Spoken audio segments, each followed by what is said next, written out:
Hi, this is Majaliwa and you are watching the Konect live stories.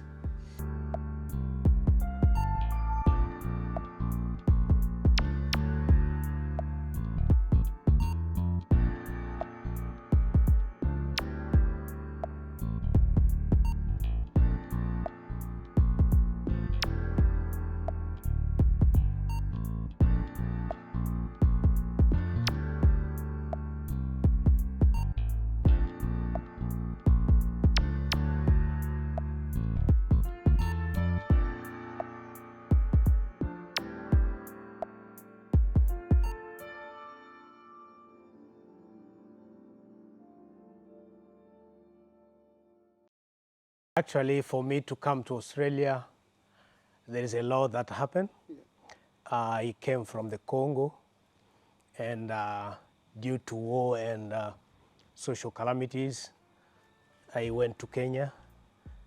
I stayed in Kenya for 10 years, and also through UNCR and Refugee line, then I got the chance to come to Australia. The journey was not easy. I was supposed to come here in 2013. I completed the checkups and everything, and the process had to be delayed 2 years more. Then I came here in 2015. Yeah, it was a very big experience, coming all the way from Africa, leaving your loved one there and coming to Australia.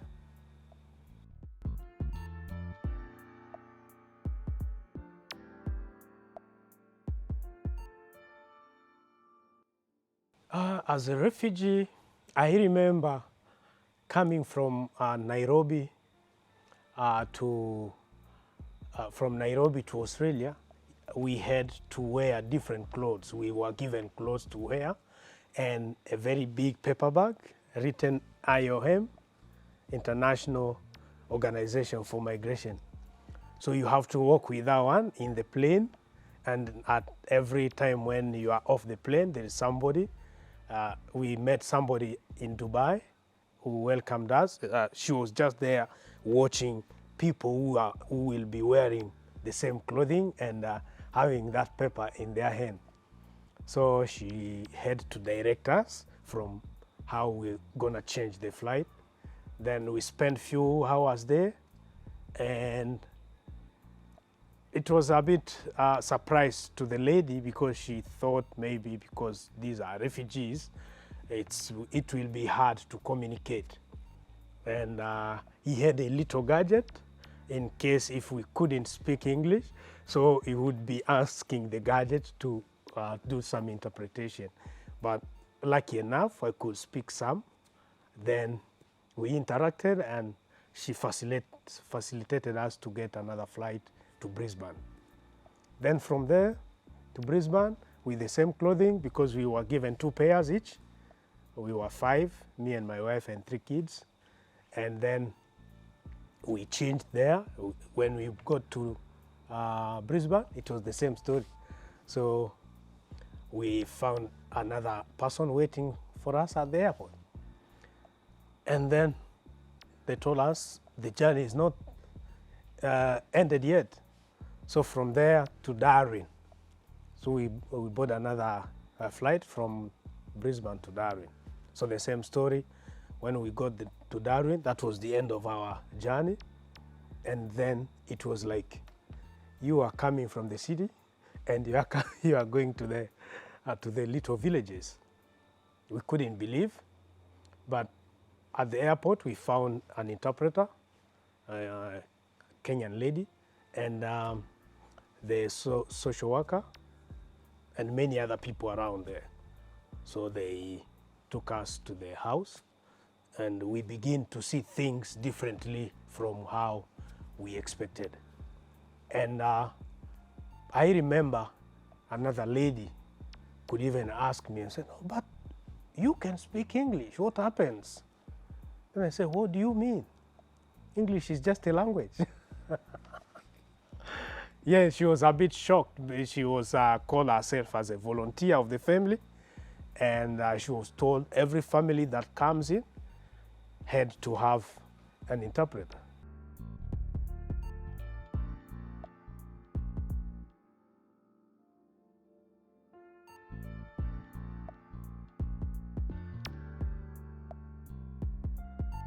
Starting a life as a refugee was something else.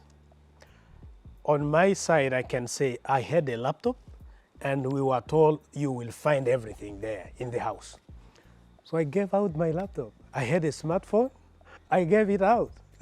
So when I came, I didn't find anything in the house. They had a desktop, which is just like you could just play games on it, maybe put a CD and watch something.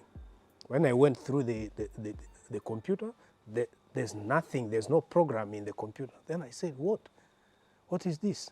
2-3 days later, I called them and said, which kind of computer are you bringing to our house? I said, no, it's a computer for every refugee house. I said, no, this is not a computer, because there's not even Microsoft Office. It's not installed in there. Only watching, if you put a CD, it can't even connect to the internet. So they began to look at me like something weird, something they haven't seen. They haven't had somebody within their program challenging them on a matter of few the small things. Then another lady had to confess. I said, you know, those are the kind of computer we put to refugees because we believe they don't have any computer literacy. And I said, that's fine, if that's what you do. Then walking around the city of Darwin, I began to see things different from how I expected things to be. Then you find like things you think in your mind. When I go to the third country, from my country to Kenya to Australia, maybe things will be very good there compared to here. But you find life is just life.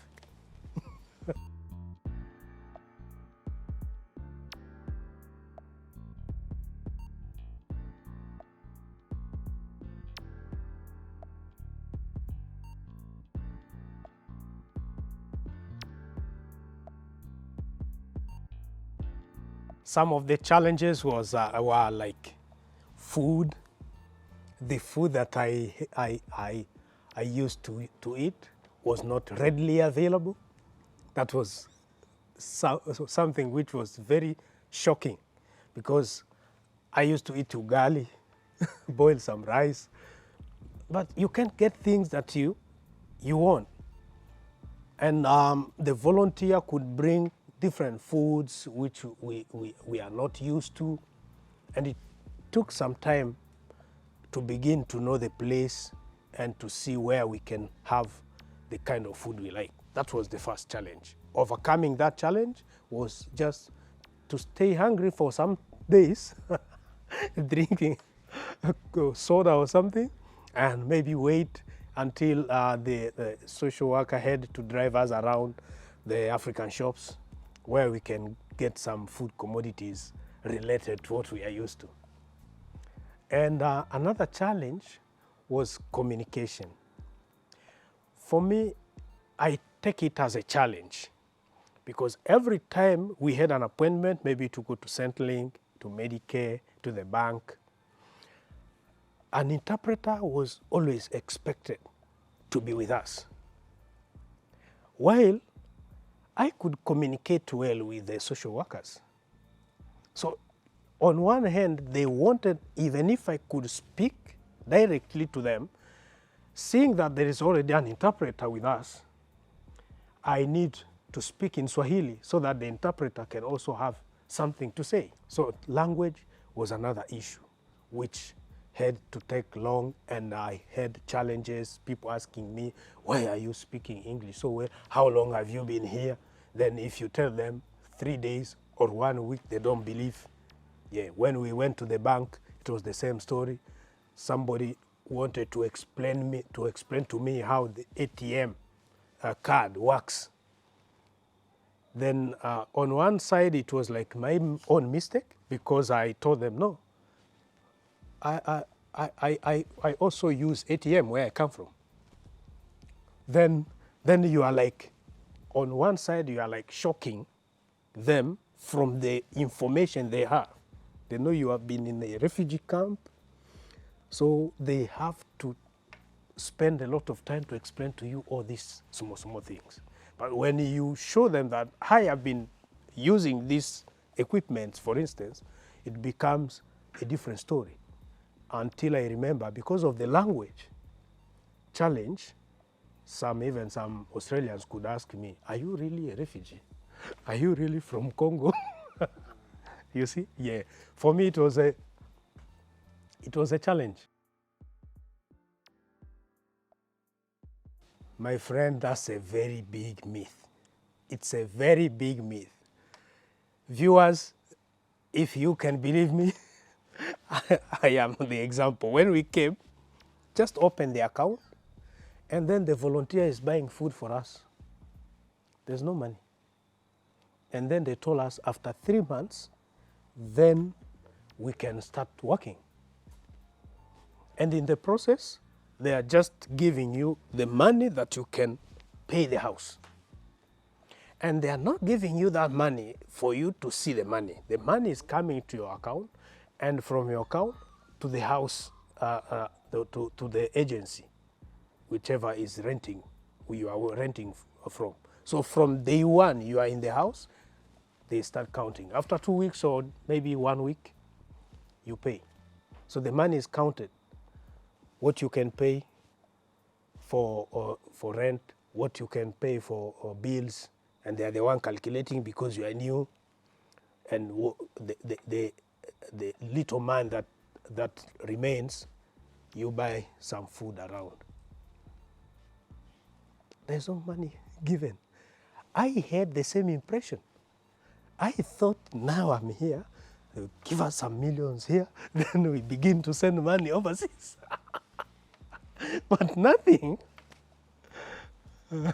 You find different.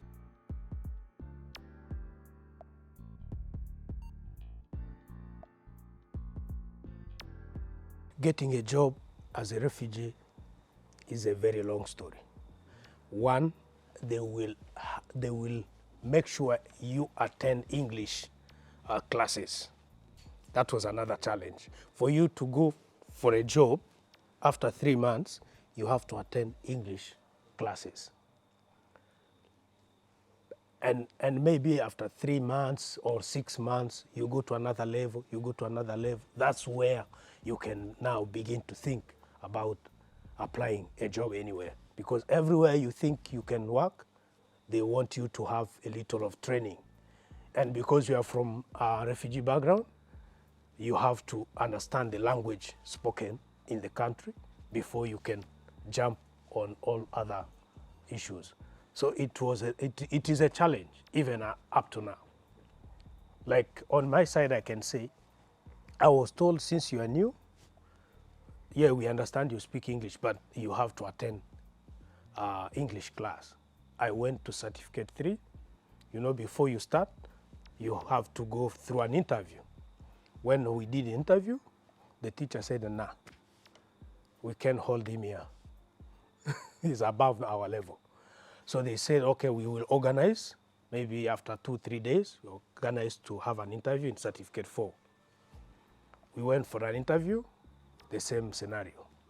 Then they begin to tell me, can you show us your resume?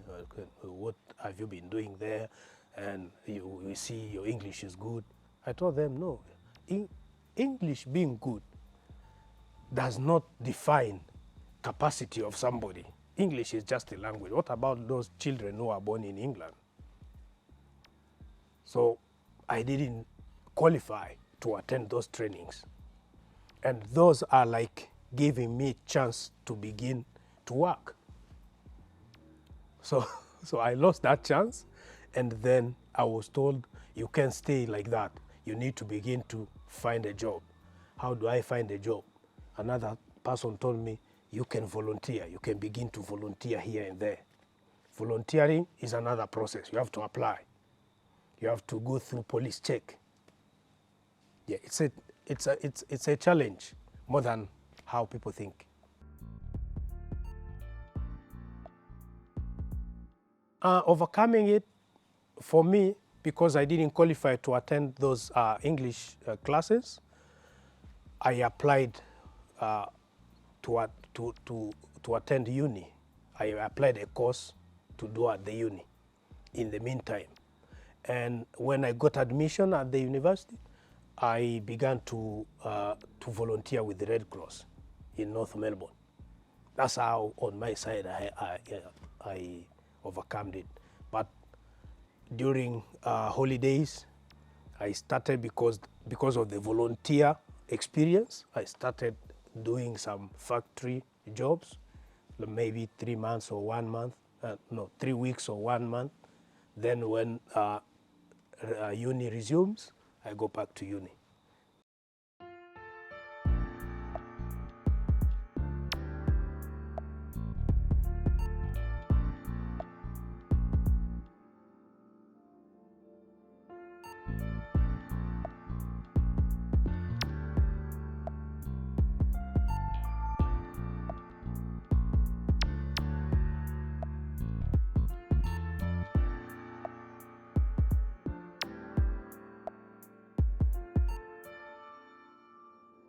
It was after 2 years, almost 3, of uni studies, that's when I began now to get jobs.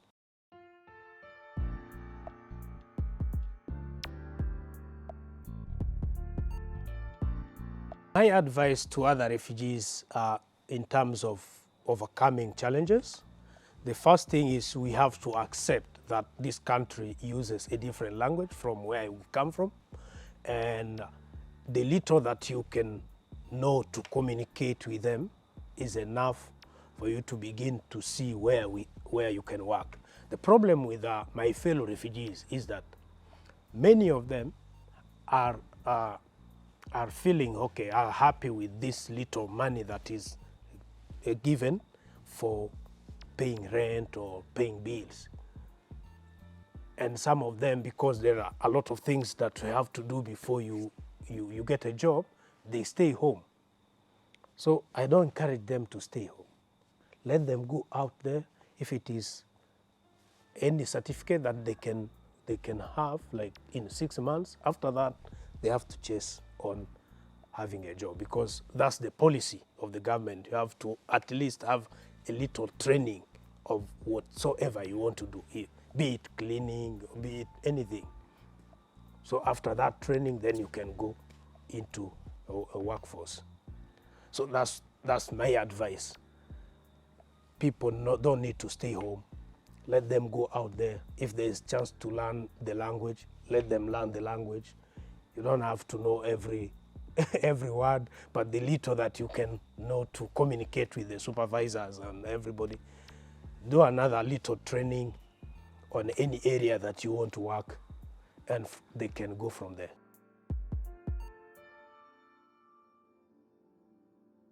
People think refugees have it easy because when they come in the country, they have little fund from Centrelink, from the government, we can call it, and also they have Medicare for them to get access for health care.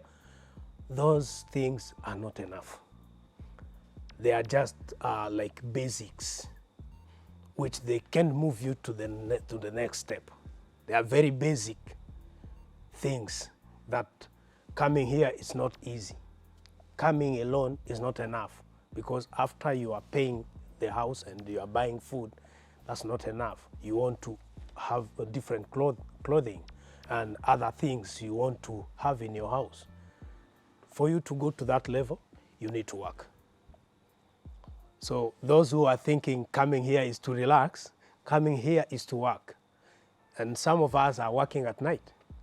So you have to be there the whole night, a week, and the next day you go for another shift. So working, on my side, I find it very important, because the money you get from your work, you are able to calculate it. But the money you get free is being calculated by somebody else. That's the difference. If they give you 1,000, they know how much you are paying the house and how much the bill could be. So everything is calculated on their side. But when you are working by yourself, the money is coming to your account, you are able to calculate what you can do. And another thing, my fellow refugees, from experience, there is a limited amount of money you can send overseas if you are not working. But if you have a job, there is a higher amount of money you can send. The limit is higher. If you say, I will be saving this little money I get from the government and maybe I'll be sending it to help others, you will have to fill a lot of details because you are not working. How did you get this money? We gave you money to pay rent. We gave you money to pay this and this. Where did you get this other money? So you may find yourself denying yourself here with the little 100, 200 you are saving, but when it comes on sending it, it becomes another interview. But if you are working, you are free to go. And that the area where many refugees are caught up. There are those who don't want to work because they think life is easy when you are staying home. Life is very, very, very hard when you are staying home. And another disadvantage of staying home, if you are married, you are all there, all day, all the time, every day. That's the beginning of conflicts. Family conflicts start there because you are all there every day. No one is tired.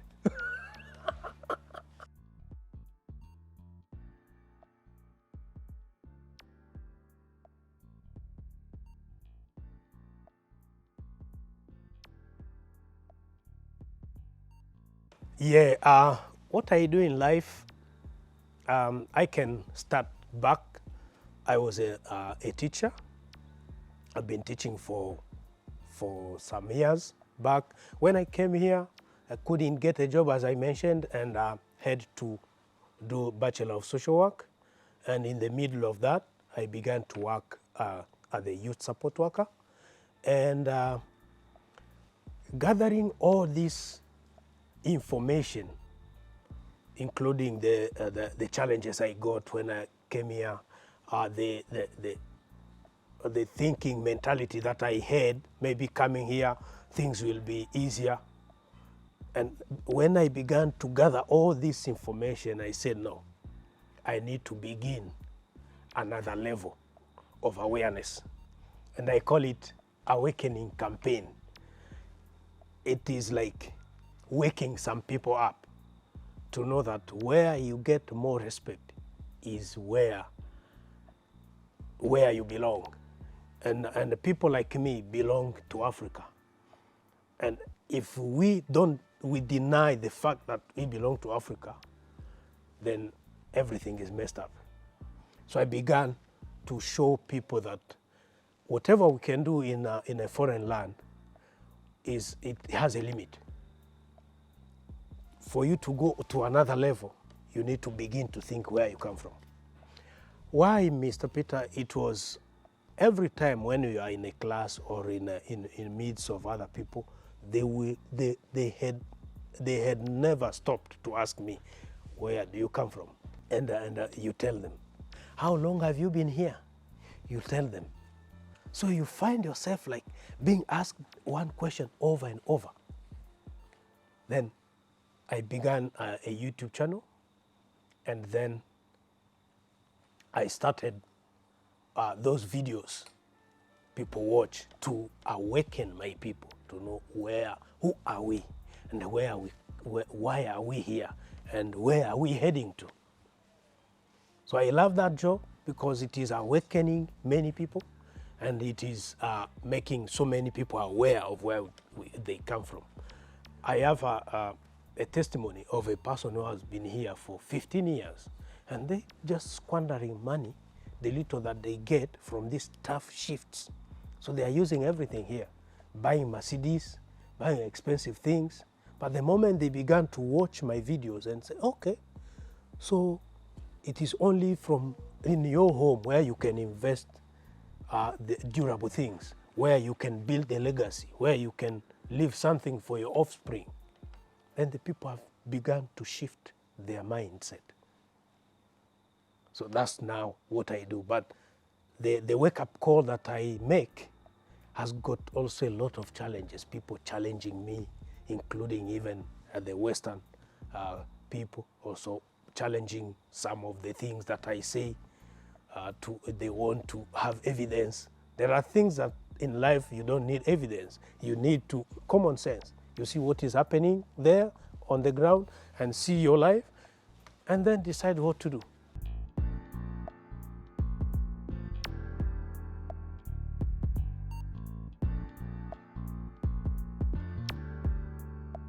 My motivation to my fellow refugees, it's a wake-up call. Know yourself. The first thing, you have to know where you come from, where you came from, and where you are at the moment, and what pushed you to be here. So every refugee out there has got a story, and some of those stories are true stories, and some have few truth in them. So begin to work on your story to become aware of yourself and do something that will change totally the story. Because being a refugee or staying a refugee for all your life, it doesn't help. You need to begin to think where you come from and where you are and where you are heading. That's my encouragement to my fellow refugees. And on the same note, I am inviting them to begin to think where they came from, because that's the question which is being asked over and over. And that question is not asked for no reason. It has a reason to identify you, where you come from and why are you here and how long have you been here. So those questions, they are summarizing what you have to do in life and which path you need to take. And don't sit back and watch others succeed, or don't sit and watch other people working. Go into the workforce, do what you can do, gather some money, make a difference. And if there's a chance to study, do some courses. There are so many of us who have come from refugee background, and then they don't want to do any training. So it's very sad. Do some training, do some work, gather some experience, but always remember where you came from. Someone who wants to talk to me, they can contact me on every social media platform, Majaliwa Machinda. When you write Majaliwa Machinda on Facebook, Instagram, YouTube, Clubhouse, you can get TikTok, in all those social media platforms, Majaliwa Machinda, and you can contact me and we can have a chat and we can encourage each other from this refugee journey. Thank you.